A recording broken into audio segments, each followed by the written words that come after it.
Hello hello hello मेरे प्यारे बच्चों, कैसे हैं आप लोग? अच्छे हैं? चलिए, आपका हम स्वागत करते हैं आपके प्यारे से चैनल मोशन बायोलॉजी में। आज की क्लास में फिर से एक नए कॉन्सेप्ट के साथ उपस्थित हुए हैं स्टूडेंट, और आज हम फिर से एक इंपॉर्टेंट हेडिंग की को बहुत आसानी से समझने की कोशिश करेंगे। साथ में स्टूडेंट आप लोग जो है लगातार इस प्रकार से जिस प्रकार से क्वेश्चन का आंसर देते हैं ना, बहुत अच्छा लगता है। तो बच्चों, हम जो है आज आपके जो टॉपिक पढ़ाने जा रहे हैं, जो आपके बोर्ड एग्जाम और साथ में कंपटीशन एग्जाम के लिए भी बहुत ज्यादा जरूरी है। तो आप कहेंगे सर कि आप तो हर वीडियो में ऐसा बोलते हैं कि सर ये हेडिंग बहुत इंपॉर्टेंट है, हेडिंग बहुत। बच्चों, जिसको कहते हैं ना वो इंपॉर्टेंट है, आप माना करिए। और कितना कितना बड़ा सिलेबस ही है आपका, तो फिर इंपॉर्टेंट तो कहना ही पड़ेगा ना। तो चलिए बिना देरी किए स्टार्ट करें, और इंपॉर्टेंट करने से आपको पढ़ाई में भी थोड़ा सा इंटरेस्टिंग रहते हैं। साथ में स्टूडेंट ये भी क्लियर कर देना चाहते हैं, क्लास पूरी क्लास आप लोग टॉकिंग करते हैं यार, हद है, मतलब है ना, अजीब है, मतलब अच्छा नहीं लगता है। पूरी क्लास टॉकिंग करते हैं, हाय हेलो आपका पूरी क्लास खत्म नहीं होता है। तो प्लीज आप कम से कम क्लास जब चल रहा हो तो कुछ ऐसे समय आप थोड़ा सा चुप तो रह सकते हैं। तो चलिए, आप लोग समझदार हैं, खुद ही समझ सकते हैं इस बात को कि हम क्या कहना चाह रहे हैं।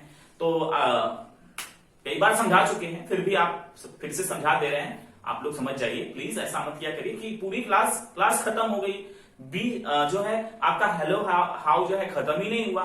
तो इसको थोड़ा सा सुधार लीजिए, है ना। तो अच्छी बात है। चलिए स्टार्ट करते हैं आज की क्लास, और बिना देरी के हम एक नए कॉन्सेप्ट को सीख लेते हैं। चलिए यहां पर देखिए, हेडिंग हमारी क्या है आज की बच्चों? बंध्यता। आज के इस चैप्टर की बच्चों बता दे, इस पूरे चैप्टर का फिनिश होने वाला है आज। ये चैप्टर पूरी तरीके से खत्म होने वाला है। हेडिंग, लास्ट हेडिंग इस चैप्टर की क्या है? बंध्यता, जिसको इंग्लिश में बच्चों इनफर्टिलिटी कहते हैं। बच्चों इनफर्टिलिटी, बंध्यता।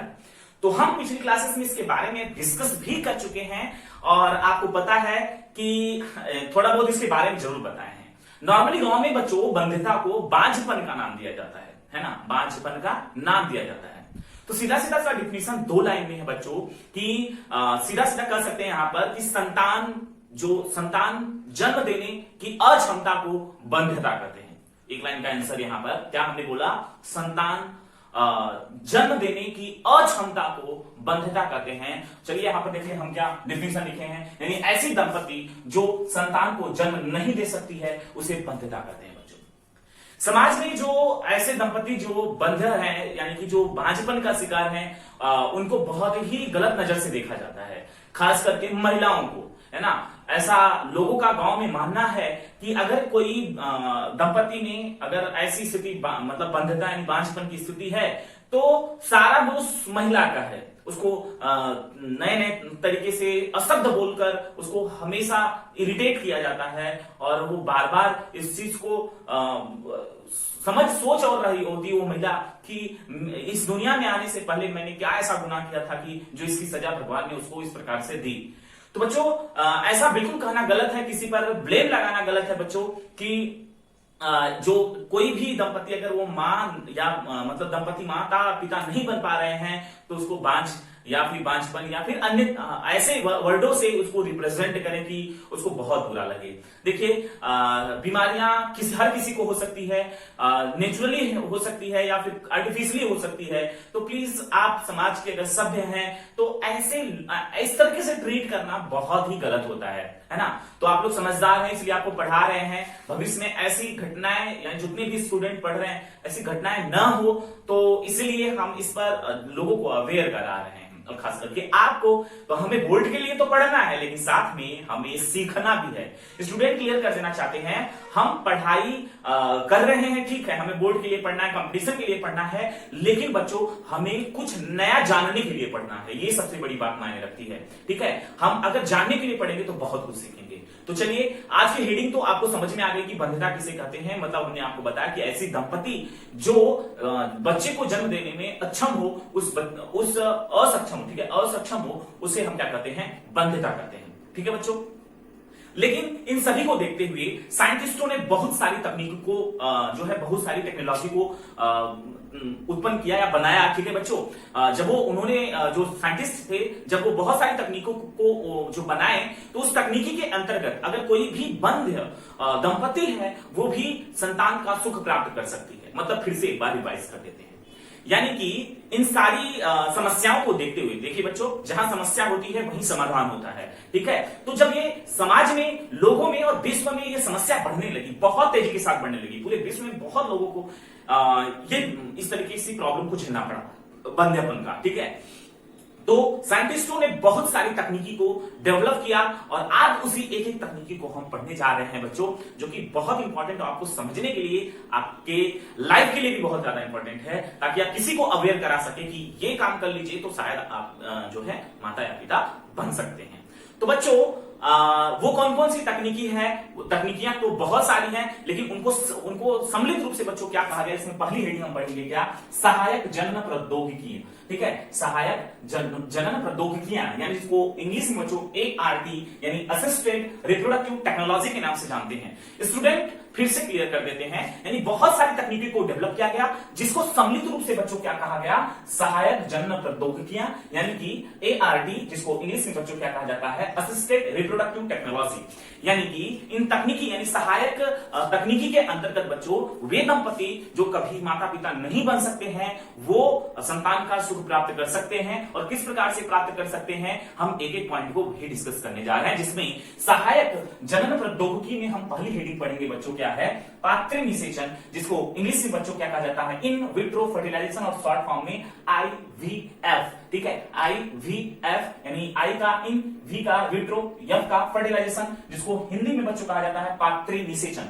पात्र निषेचन का मतलब होता है बच्चों कि कांच, ठीक है, कांच के बर्तन में कुछ करना। ठीक है, पात्र उसको कहा जाता है। तो पात्र मतलब कि कोई बर्तन होता है कांच का, ठीक है, उसमें कुछ काम करना। तो यहां पर पात्र निषेचन मतलब इसका मतलब हो गया बच्चों, इस हेडिंग से मतलब ही समझ में आ रहा है कि शरीर से बाहर किसी बर्तन में निषेचन करवाया जा रहा है ना।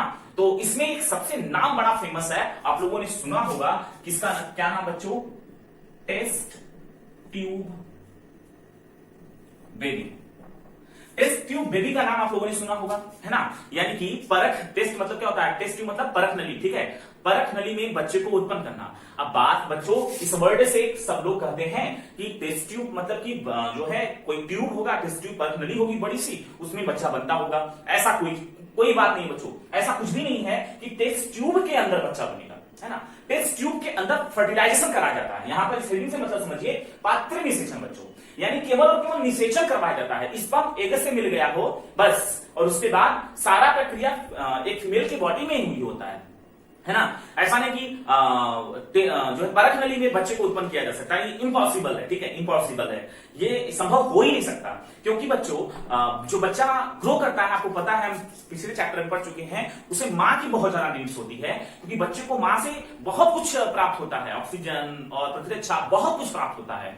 तो वो केवल और केवल एक मां ही दे सकती है। इसलिए स्टूडेंट केवल और केवल यहां निषेचन कराया जाता है। टेस्ट ट्यूब बेबी मतलब बच्चों समझिए कि एक परख नली है, ठीक है, एक परख नली, और इस परख नली में एग को डाल दिया गया है और उसके बाद स्पर्म को, ठीक है, और ये स्पर्म इस एग को क्या करेगा, आकर फर्टिलाइज कर देगा। जब ये फर्टिलाइज करेगा तो आपको पता है कि जायगोट का निर्माण होगा, और ये जायगोट लगातार क्या करेगा, डिवीजन करेगा, जिसमें 1 से 2, 2 से 4, 4 से 8 कोशिका का निर्माण होगा, है ना। आपको पता है कि नहीं पता है, पिछली क्लासेस में हम पढ़ चुके हैं इसके बारे में। यानी पात्र निषेचन का मतलब समझिए कि हो सकता है कि ऐसी दंपति है जिसमें जो पुरुष है उसका स्पर्म जो है हाई मोटिलिटी नहीं रखता हो, है ना। हो सकता है कि स्पर्म की काउंटिंग में कमी हो, तो ऐसी स्थिति में पात्र निषेचन का सहारा लिया जाता है, जिसमें एग को यानी कि फीमेल के शरीर से एग निकाला जाता है। मतलब समझिए, है ना, हमने जो क्लियर कर रहे हैं उसको आप समझने की कोशिश करिए। पात्र निषेचन में क्या किया जाएगा, फीमेल के शरीर से एग निकाला जाएगा और मेल के शरीर से स्पर्म यानी शुक्राणु, ठीक है।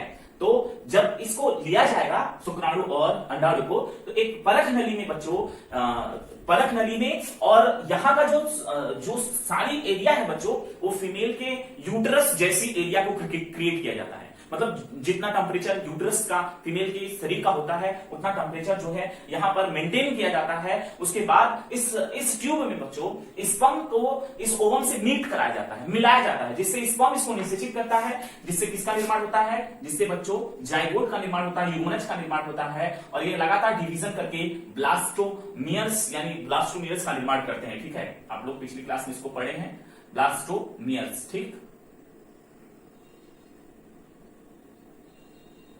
ब्लास्टोमियर्स का निर्माण करते हैं। इतना तो क्लियर हो गया ना आप लोगों को, कोई दिक्कत नहीं ना। केवल बच्चों यहाँ पर जाइगोट या जाइगोट से 7-8 कोशिका तक ही केवल परख नली में रहता है, यानी कि यहाँ स्पर्म आकर इस एग को फर्टिलाइज किया और फर्टिलाइज होने के बाद जैसे ही फर्टिलाइज होगा बच्चों को पता है जाइगोट बनेगा और जाइगोट जैसे ही बनेगा बच्चों वैसे ही फिर से डिवीजन करना स्टार्ट करेगा और ब्लास्टोमियर्स तक पहुंच जाएगा, यानी 8 कोशिका या 16 कोशिका स्टेज तक पहुंच सकता है। ठीक है बच्चों, लेकिन इसके बाद उसको मां की जरूरत पड़ेगी, है ना। तो पात्र निषेचन का मतलब कि केवल यानी ऐसी दंपति केवल उनमें निषेचन ही नहीं हो पा रहा था, यानी पहले पॉइंट में हम समझ रहे हैं पात्र निषेचन का मतलब समझिए, यानी कि ऐसी दंपति जो मतलब कई प्रकार की दंपति हैं, मतलब कई प्रकार के जो लोग हैं उनमें अलग अलग प्रॉब्लम हो सकती हैं संतान न उत्पन्न करने की, बंध्यता के कारण कई हो सकते हैं, जिसमें पहले कारण को हम पढ़ रहे हैं कि ऐसी दंपति जिसमें निषेचन ही नहीं हो पा रहा था उसमें कौन सी तकनीकी अपनाई जाती है बच्चों, पात्र निषेचन अपनाया जाता है, इन विट्रो फर्टिलाइजेशन यानी इसको इंग्लिश में कहते हैं अपनाया जाता है, जिसके अंतर्गत टेस्ट ट्यूब बेबी के अंतर्गत बच्चों एक टेस्ट ट्यूब लिया जाता है जिसमें फीमेल के अंदर से एग निकाला जाता है, क्योंकि उसमें निषेचन का ही प्रॉब्लम है, एग निकाला जाता है और स्पर्म को लिया जाता है और स्पर्म और एग को मीट कराया जाता है, जिससे स्पर्म एग को फर्टिलाइज कर देता है और जैसे ही फर्टिलाइज करता है वो जाइगोट बनता है, जाइगोट फिर से ब्लास्टोमियर्स में कन्वर्ट होने लगता है।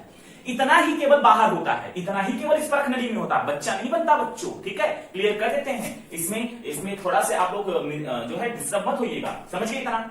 ठीक है, बाहर केवल जाइगोट या ब्लास्टोमियर तक बनेगा। ठीक है, 8 सेल या उससे ज्यादा बन सकता है, लेकिन बच्चा नहीं सर्वाइव कर सकता बाहर। इतना क्लियर हो गया ना।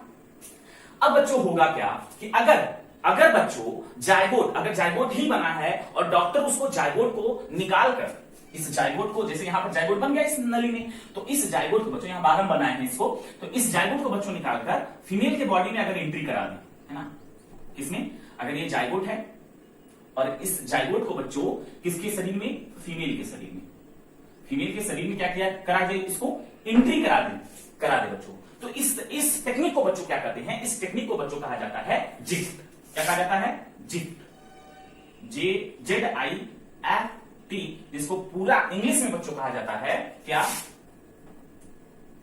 Zygote intra fallopian transfer. ठीक बच्चों, फिर से फोकस कर लीजिए, यहां ट्रांसफर हम जो है नीचे लिख देते हैं,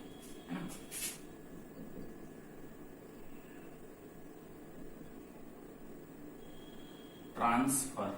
ठीक, यानी बच्चों समझिए, अगर यहां जाइगोट बन गया, जैसे जाइगोट बन गया और डॉक्टर क्या काम किए, उस जाइगोट को अब उस महिला में ट्रांसफर करना चाहते हैं, क्योंकि हम अभी भी क्लियर कर रहे हैं केवल निषेचन तक या फिर 8 कोशिका स्टेज तक बच्चों बाहर ही रहता है, उसके बाद मां की जरूरत पड़ती है ना।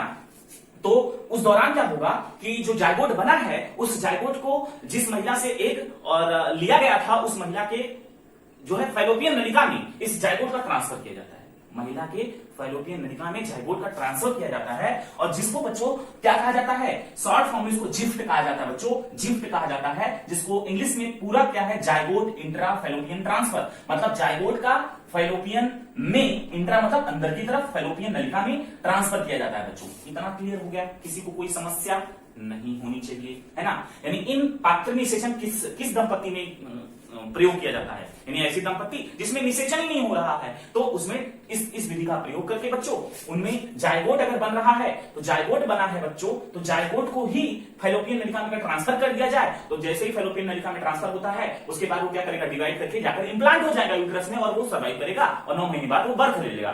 ठीक है बच्चों, ये तो क्लियर होगा पहला पॉइंट, किसमें, पात्र निषेचन में आपने पहला पॉइंट देख लिया। अब बच्चों हम यहाँ पर दूसरे पॉइंट की तरफ मूव ऑन करते हैं, यहाँ पर इसको इरेज कर देते हैं ना। पहला पॉइंट तो आप लोग जान गए, जिफ्ट हो गया, और दूसरा पॉइंट आपको क्लियर कर देते हैं, यही नीचे लिख देते हैं, इसको थोड़ा सा इधर बना देते हैं, है ना। ये हो गया टेस्ट ट्यूब, यहाँ एक, यहाँ स्पर्म आया और आगे क्या बनेगा, जाइगोट, जाइगोट बनेगा, और अगर डिवाइड कर गया 8 कोशिका 16 कोशिका स्टेज तक तो इसको ब्लास्टोमियर्स कहते हैं, है ना बच्चों। अब बच्चों हम यहां पर क्लियर कर दें, जिफ्ट का मतलब हो गया जाइगोट इंट्रा फैलोपियन ट्रांसफर, है ना, ट्रांसफर।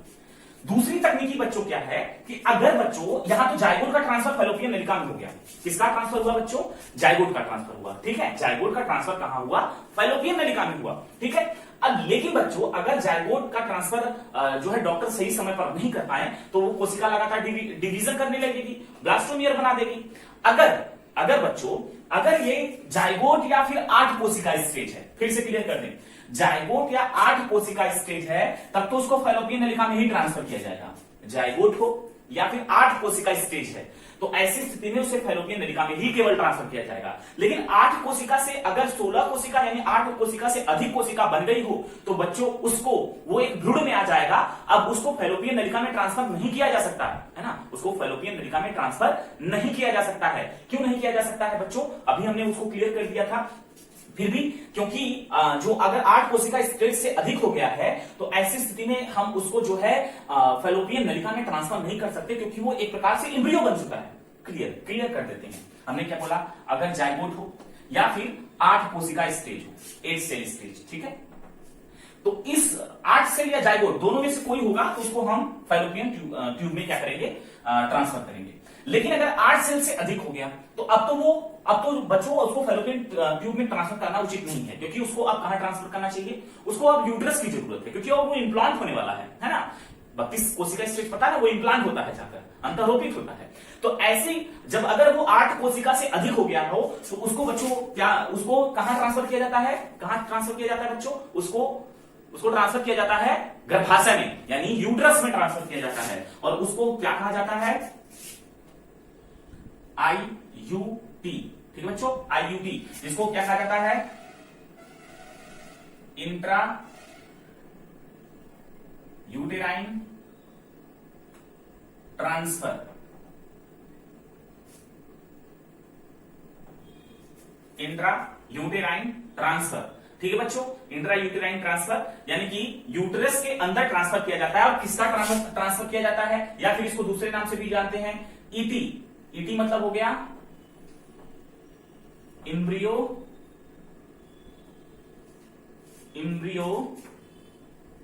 ट्रांसफर, ठीक बच्चों।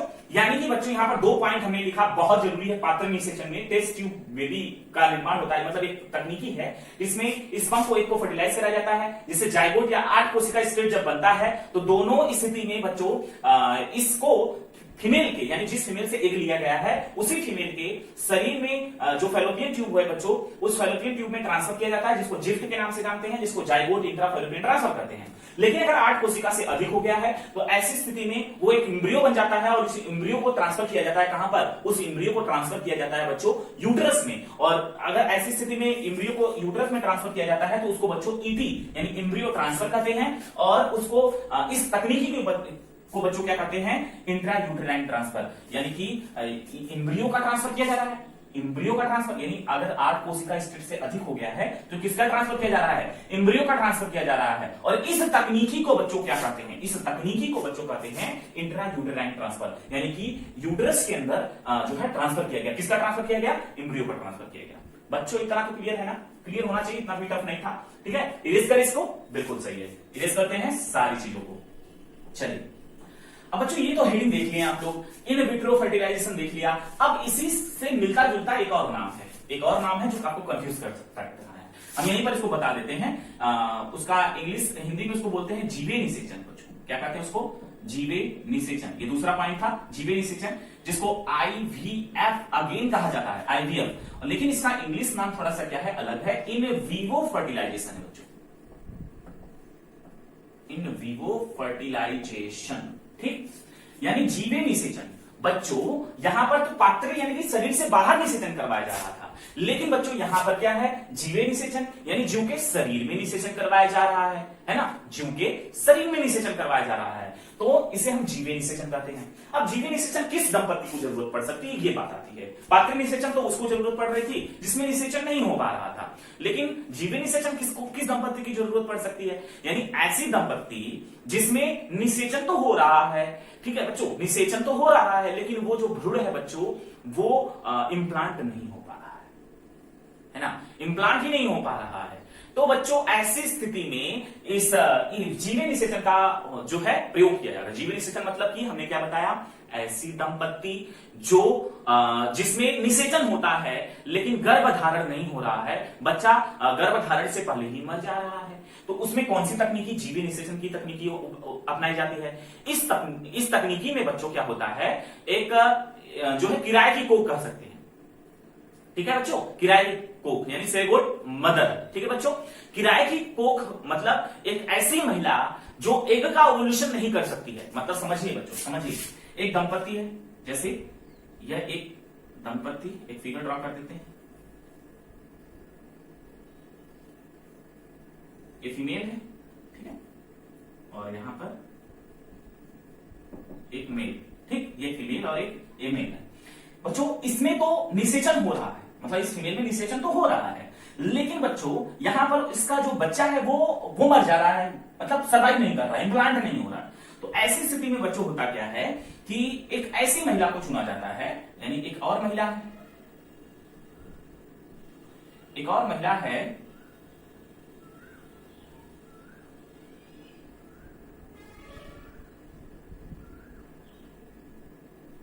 ठीक है, ये ऐसी महिला है जिसमें बच्चों जिसमें एग का ओव्यूलेशन नहीं होता, मतलब ये दंपत्ति है, मतलब पति पत्नी ये दोनों है, इनमें फर्टिलाइजेशन हो रहा है, लेकिन बच्चों फर्टिलाइजेशन हो रहा है लेकिन बच्चा इनमें जो है सर्वाइव नहीं कर रहा है। तो जीवे निषेचन के अंतर्गत बच्चों एक ऐसी महिला को चुना जाता है जो जिसमें एग का ओव्यूलेशन नहीं होता, मतलब एग नहीं बनता है, एग नहीं बनता, ठीक है बच्चों, इसमें एग नहीं बन रहा है, लेकिन बच्चों इसके शरीर में फर्टिलाइजेशन हो सकता है, निषेचन हो सकता है, बच्चा सर्वाइव कर सकता है, बच्चा सर्वाइव कर सकता है और निषेचन भी हो सकता है, दोनों काम हो सकते हैं बच्चों इस महिला में, लेकिन इस महिला में एग का ओव्यूलेशन नहीं हो रहा है। तो ऐसी महिला को क्या कहा जाता है, जो है सेरोगेट मदर, सेरोगेट मदर, यानी ऐसी माता जो दूसरे बच्चे को, यानी दूसरे के बच्चे को केवल और केवल 9 महीने अपने गर्भ में रखेगी, बच्चा उसका नहीं होगा, केवल और केवल उसको 9 महीने पालन पोषण करेगी। और इस ऐसी महिलाएं जो होती है इस काम के लिए बच्चों कुछ पैसा लेती हैं, ठीक है। ऐसी स्थिति में यानी कि होगा क्या, इस महिला यानी कि इस दंपति में इस महिला से क्या निकाला जाएगा, इस महिला से बच्चों एग निकाला जाएगा, और इस पुरुष से क्या निकाला जाएगा, स्पर्म निकाला जाएगा, और इस एग को, इस स्पर्म को बच्चों इस फीमेल के फैलोपियन नलिका में ट्रांसफर किया जाएगा। समझिए मेरी बात को, फैलोपियन नलिका में ट्रांसफर किया जाएगा, जिसको बच्चों क्या कहा जाता है, जिसको बच्चों टेक्निकली रूप से क्या कहा जाता है, जिफ्ट कहा जाता है। अभी कहेंगे सर जी एक नाम और लिखे थे ऐसा, जिफ्ट। तो बच्चों वहां पर हम जाइगोट का ट्रांसफर कर रहे थे, और वो जाइगोट बन रहा था कहां पर, शरीर के बाहर बन रहा था। लेकिन इस जिफ्ट की बात करें तो इसको बच्चों क्या कहते हैं, इसको पूरा नाम इसका क्या है, गैमेट इंट्रा फैलोपियन ट्रांसफर।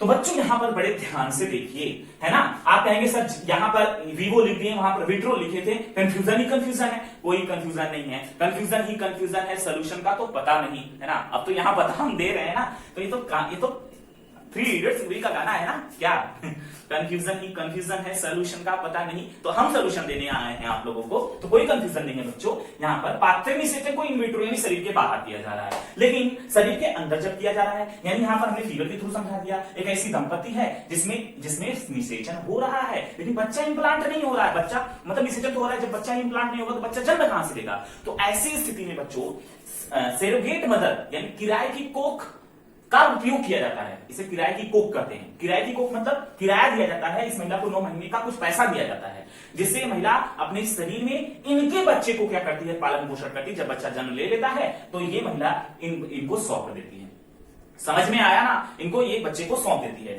तो होता क्या है इस तकनीकी में, होता क्या है, मेल के अंदर से स्पर्म को निकाला जाता है, फीमेल के अंदर के से क्या निकाला जाता है, इस एगो को निकाला जाता है, और इस एग और स्पर्म को बच्चों इस महिला के बच्चों फैलोपियन नलिका में ट्रांसफर किया जाता है। इसलिए गैमेट का ट्रांसफर किया जा रहा है, क्योंकि ये भी गैमेट है और ये भी गैमेट है, तो इसलिए क्या कहते हैं बच्चों, गैमेट इंट्रा फैलोपियन ट्रांसफर। और ये किसमें किया जा रहा है, दूसरी महिला में किया जा रहा है ना। और एग और स्पर्म किसका है, इस दंपत्ति का है, और ट्रांसफर क्या किसमें जा रहा है, दूसरी महिला में किया जा रहा है, जिस तकनीकी को क्या कहते हैं, गैमेट इंट्रा फैलोपियन ट्रांसफर कहते हैं बच्चों।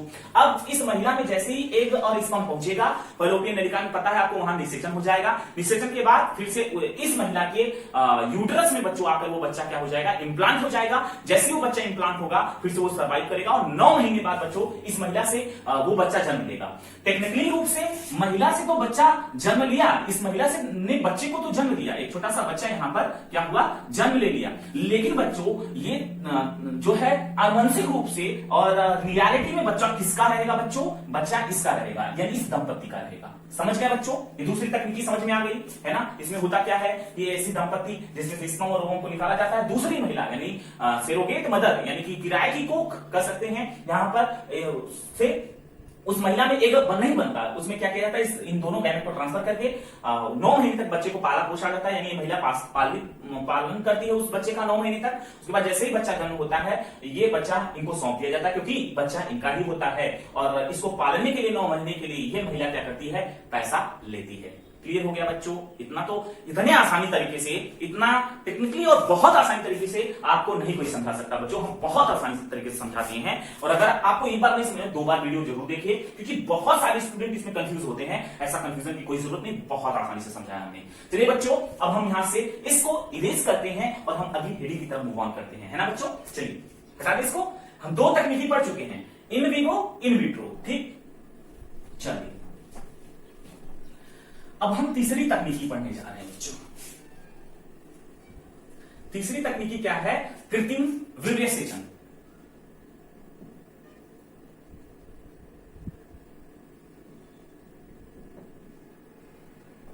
गलत लिख रहे हैं,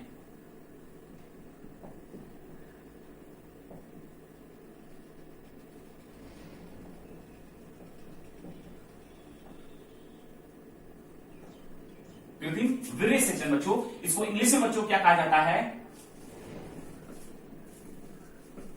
आर्टिफिशियल इंसेमिनेशन, जिसको शॉर्ट फॉर्म में बच्चों AI कहा जाता है, AI। ठीक बच्चों, कृत्रिम वीर्यसेचन। कृत्रिम वीर्यसेचन ये कौन सी तकनीकी है, ये तीसरी तकनीकी है बच्चों। हमने 2 तकनीकी पढ़ लिया, तीसरी तकनीकी यानी कि ये तीसरी तकनीकी उन दंपति में उपयोग की जाती है जिसमें पुरुष जो होता है वो असक्षम होता है, जो उसका जो सीमेन होता है, वीर्य होता है, वो फीमेल के यूटेराइन में ट्रांसफर होने से। ठीक है बच्चों, है ना। यानी कि हमने क्या बताया कि इस तकनीकी में बच्चों होता क्या है, ये एक ऐसी तकनीकी है जिसमें जो है ऐसी दंपति जो है, ऐसी दंपति जिसमें जो पुरुष होता है वो असक्षम होता है जो है स्पर्म को फीमेल के यूटेराइन में पहुंचाने से। तो ऐसी स्थिति में कृत्रिम वीर्यसेचन का प्रयोग किया जाता है, जिसमें बच्चों पुरुष के यानी जो मेल है बच्चों, यानी ये जो मेल है, इस मेल के शरीर से स्पर्म को निकाला जाता है। किसको निकाला गया, स्पर्म को निकाल, बहुत सारे स्पर्म है उसको क्या किया गया, निकाल लिया गया। और इस स्पर्म को बच्चों, इस स्पर्म को कृत्रिम तरीके से, मतलब इंजेक्शन के थ्रू, डॉक्टर के थ्रू बच्चों, कृत्रिम मतलब कि मानव कर रहा है स्पर्म को, तो कृत्रिम तरीके से बच्चों इस फीमेल के, यानी कि ये दोनों पति पत्नी है, ठीक बच्चों,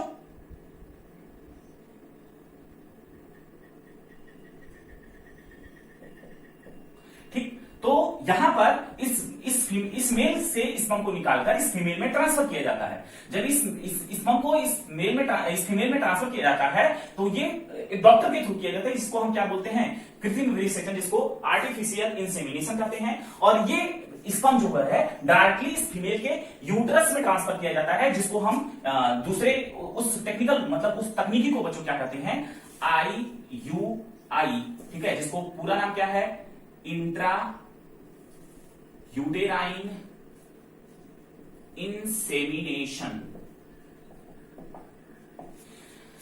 मतलब कृत्रिम विनिषेचन आपको समझ में आया, यानी कि ऐसी दंपति जिसमें जो पुरुष है उसमें स्पर्म जो है वो स्पर्म का ट्रांसफर उस फीमेल के यूटेराइन में नहीं हो पा रहा है, तो ऐसी स्थिति में चेकअप करने पर पता चलता है तो स्पर्म को निकालकर बच्चों उसकी पत्नी यानी उस जो फीमेल है उसमें क्या किया जाता है, उसके यूटरस में ट्रांसफर किया जाता है, जिसको IUI यानी इंट्रा यूटेराइन इंसेमिनेशन कहते हैं, और इसे क्या कहा जाता है, AI भी कहा जाता है, मतलब कि आर्टिफिशियल इंसेमिनेशन के नाम से भी बच्चों इसको जानते हैं।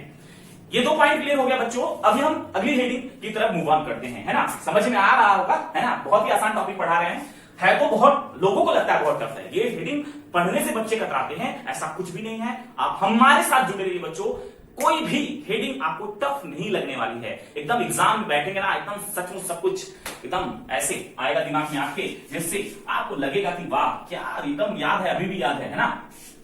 तो अब इसके बाद बच्चों हम अगली हेडिंग की तरफ मूव ऑन करते हैं। अगली यानी 4th हेडिंग हमारी कौन सी है स्टूडेंट, कोशिकीय शुक्राणु निक्षेपण, जिसको बच्चों शॉर्ट फॉर्म में क्या कहते हैं, ICSI। ठीक है स्टूडेंट, अब आगे बढ़ते हैं, इसको इंग्लिश में क्या कहा जाता है, पूरा नाम है इसका इंट्रा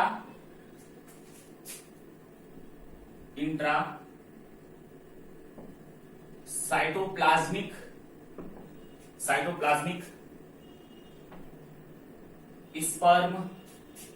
स्पर्म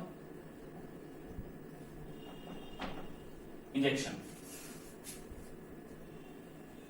ठीक है बच्चों, कोशिकीय शुक्राणु निक्षेपण यानी ICSI intra cytoplasmic sperm injection, यानी बच्चों ये तकनीकी उन दंपति में प्रयोग की जाती है जिसमें पुरुष का जो स्पर्म होता है वो इस एग को फर्टिलाइज करने के योग्य नहीं होता। मतलब बच्चों यहां पर क्या हमने बताया कि यह एग है और ये स्पर्म है, और ये स्पर्म इस एग को फर्टिलाइज नहीं कर रहा है, यानी ऐसी दंपति जिसमें ये स्पर्म जो है बच्चों, ये स्पर्म एग को फर्टिलाइज नहीं कर पा रहा है। ठीक है बच्चों, यानी ऐसी दंपति जिसमें पुरुष का स्पर्म इस एक फीमेल के जो एग होता है उसको फर्टिलाइज नहीं कर पा रहा है, तो ऐसी स्थिति में इस तकनीकी का प्रयोग करते हैं, यानी कोशिकीय शुक्राणु निक्षेपण यानी ICSI, जिसको इंग्लिश में इंट्रा साइटोप्लाज्मिक स्पर्म इंजेक्शन तकनीकी का प्रयोग करते हैं। और इस तकनीकी के अंतर्गत बच्चों क्या किया जाता है, इस तकनीकी के अंतर्गत बच्चों किया जाता है कि इस स्पर्म को इंजेक्शन में भर दिया जाता है। ठीक है, ये जो स्पर्म है इसको क्या किया जाएगा, एक इंजेक्शन होगा,